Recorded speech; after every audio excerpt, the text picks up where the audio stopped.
Hold on tight, folks. Straight from Red Deer County, it's the Clou Sans Tête experience.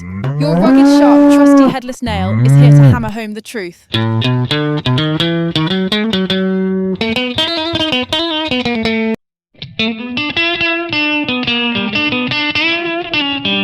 Howdy, mes amis.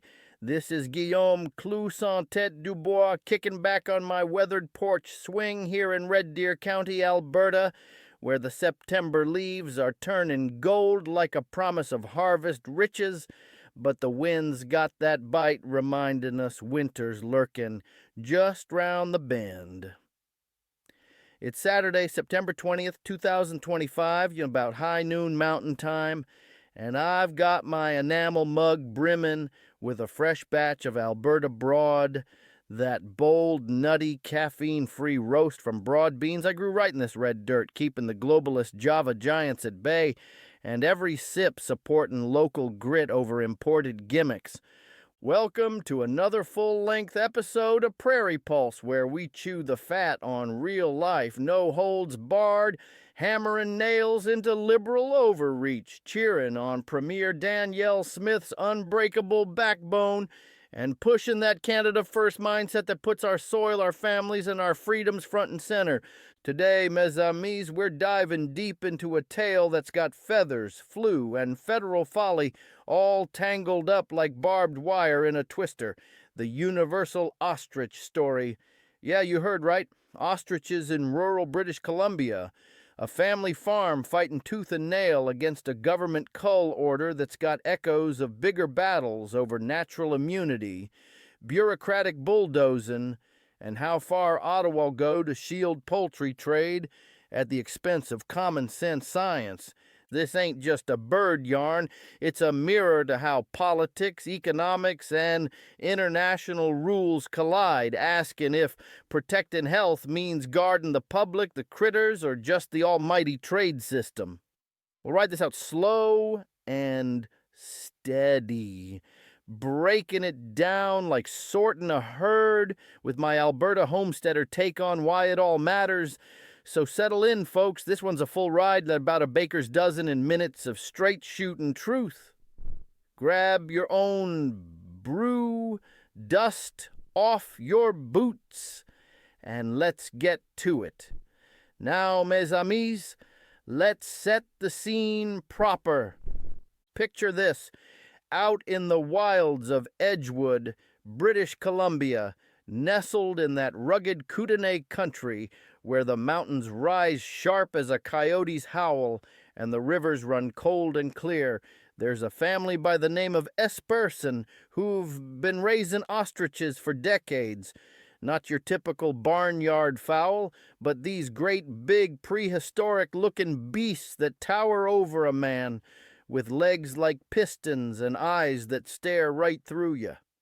At their peak, they had nigh on 500 of these birds strutted across their spread, making Universal Ostrich Farm one of the biggest operations of its kind in North America, hands down the largest in Canada.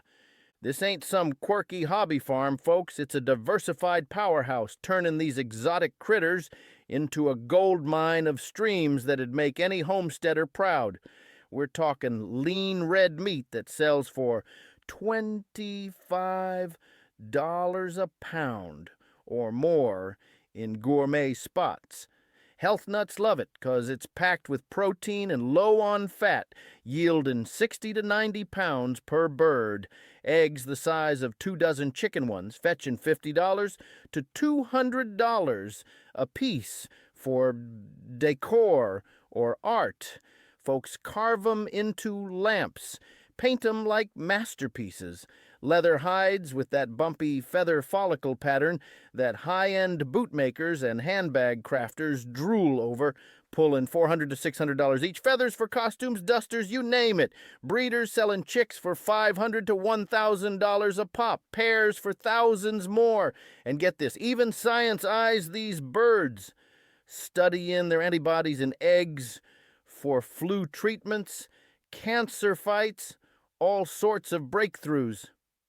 A mature flock like that We're talking millions in long-haul value, a brand built on sweat and savvy. But in late 2024, disaster rode in like a Chinook storm. Over December and January, the Ep13s lost 69 ostriches. Serious blow, near 1 in 5 of their herd. Symptoms screamed avian influenza, the dreaded H5 strain tearing through poultry worldwide. CFIA, the Canadian Food Inspection Agency, confirmed it on December 31st, 2024, and that's when the bureaucratic boot came down hard. See, avian flu's a reportable disease under law. You spot signs, you holler to the authorities pronto. CFIA claimed the farm dragged their boots on notifying, but the Ep13s fire back saying they called soon a suspicion hit. Not just for some deaths. Either way, once confirmed, the machine cranked up. A cull order for all 400 surviving birds. No ifs, ands, or buts, just gas 'em or shoot 'em, wipe the slate clean. Now, mes amis, this is where the rubber meets the road, and the Ep13s dug in fierce. Their objection was simple as sunrise, intuitive as a farmer's gut.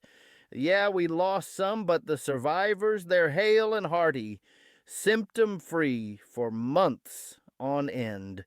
These ain't lucky ducks, they're nature's select, birds with innate resistance or hard-won immunity from beating the bug.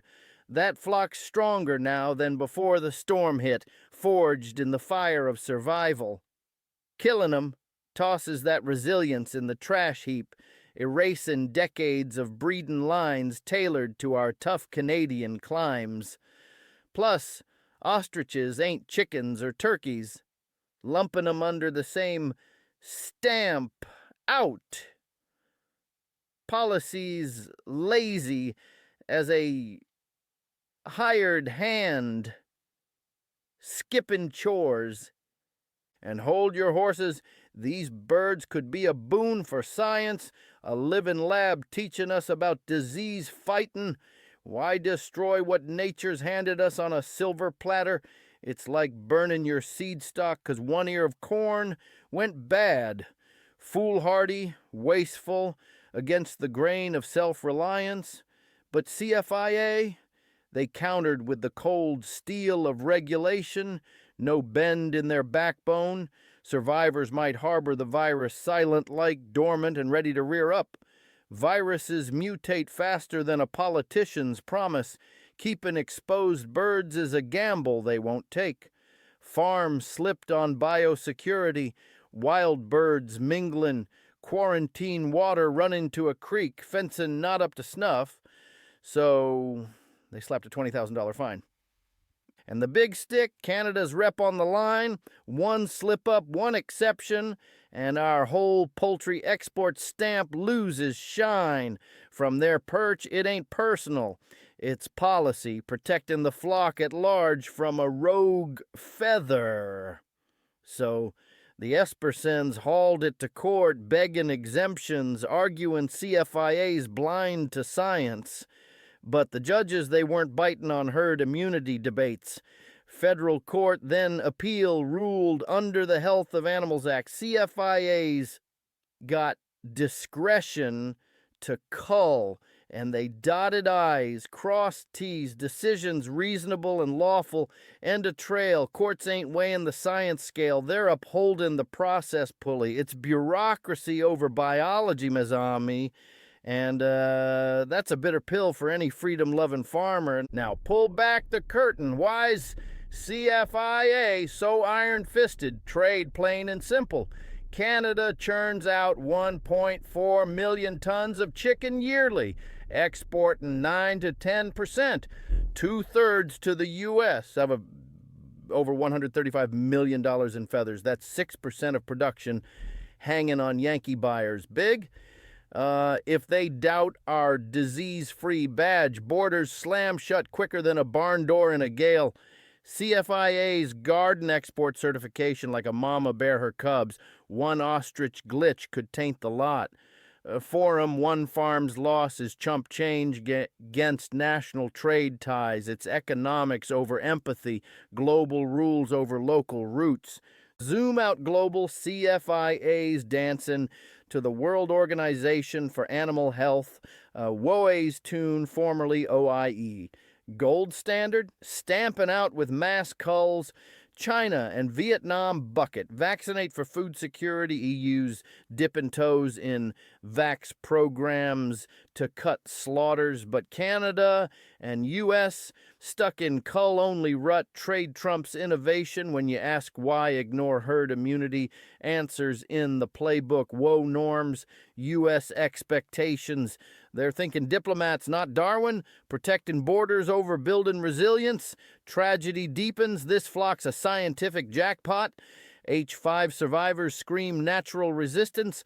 Ostrich antibodies and eggs are gold for biomed. Y fightin flu, bacteria, cancer. A beat the bug bunch. Treasure for research, Mazami. But CFIA's got no science opportunity box.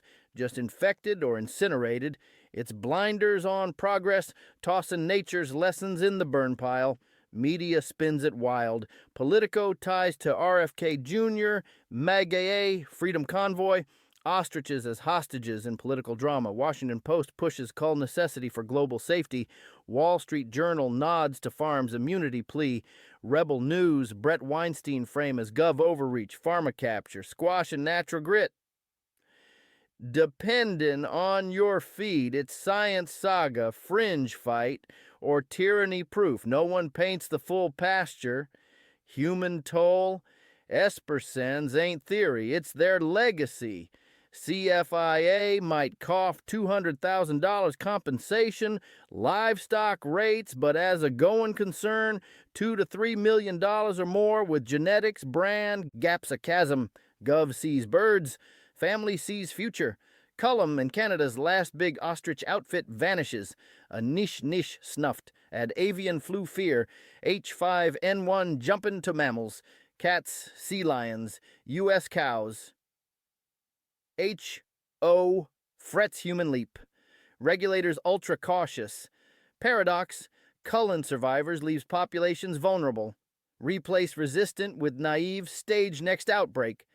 Bigger narrative, logics clashing like bulls in a pen. Science says survivors build resilience, opportunity. Regs say risk, uncertainty, export peril. Law says process trumps proof. Toss in trade, pharma, media. Get 400 ostriches symbolizing more. Value messy natural lessons or blunt bureaucracy. Always cull survivors for safety. You cull nature's tools for tomorrow. Mes amis, Universal Ostrich ain't 'bout birds. It's defining health, risk. Choose resilience, inconvenient as it is, or easy policies shielding trade, erasing nature's wisdom. If we wipe survivors, maybe we're wiping our own shot at strength. What say you, gov overreach or necessary cull? Holler replies, share this pulse, keep conversation crackling. That's the beat today. Keep gardens growing, voices loud, brews broad. Clou Sans Tête signing off. Stay sovereign, Alberta. Hashtag Prairie Pulse. Hashtag Ostrich Story. Hashtag Natural Immunity. Hashtag Alberta Strong.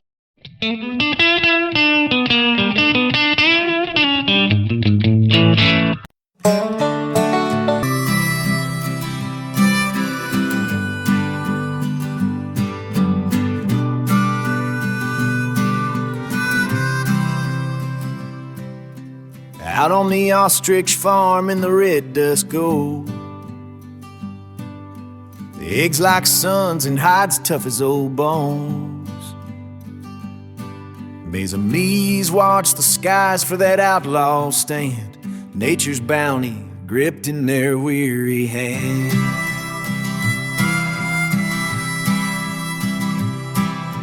Ostrich outlaw, stand your ground against the cold that's coming round. Nature's fire in your veins, Don't let the rules wash you down.